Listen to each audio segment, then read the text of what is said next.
నమస్తే అందరికి. ఈ రోజు పొద్దుగాలనే లేచిన. నేను అట్లా లేచినో లేదో నా పిల్లలు కూడా లేచిర్రు. సరిపోయారు ఇద్దరును. లేవంగానే భుజం మీద ఎక్కించుకొని బయటికి అయితే పోయి బయటికి పోగానే నాకంటే ముందు లేచిన వాళ్ళు ఇంకిద్దరు. పొద్దుగాల నువ్వెందుకు లేచినావు రాని చిన్నపిల్లని అయితే ఎత్తుకున్నా. మనిషికి ఒక బ్రష్ ఇచ్చి అందరిని సోఫా మీద అయితే కూర్చోబెట్టినా. అందరం కలిసి పనులు అయితే తోముతున్నాం. మేము అందరం కలిసి పనులు తోముతుంటే గీమనైతే పేస్ట్ తింటుంది.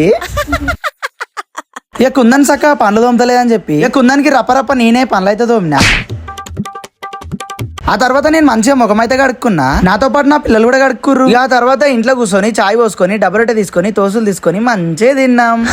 ఈ పొట్టి చూడు మేము తింటూ టెట్టూరుకు వస్తుందో. ఇక ఆ తర్వాత పిల్లల్ని స్కూల్ కాడ దింపనీకైతే పోతున్నా. షానికి ఒక ముద్దిచ్చి స్కూల్ కాడ అయితే దింపేసిన. ఆ తర్వాత కుందని కూడా తీసుకుపోయి స్కూల్ కాడ అయితే వదిలేసిన. ఇక మొత్తానికి నేను ఇంటికి వచ్చి స్నానం చేసి మంచిగా ఫ్రెష్ అయితే అయినా. ఆ తర్వాత కూర్చొని కడుపు నిండా మంచిగా అన్నం అయితే తిన్నా. ఇలా పొద్దుగా లేచి దబాబా పిల్లల్ని స్కూల్ కింద పంపించిన తెలుసా. ఎండాకాలం కదా ఒక పూట బళ్ళు అయితే స్టార్ట్ అయినాయి. అందుకే ఈ వీడియో నచ్చితే లైక్ చేయండి, కామెంట్ చేయండి. నెక్స్ట్ వీడియోలో మళ్ళీ కలుద్దాం. ఉంటా మరి, బాయ్.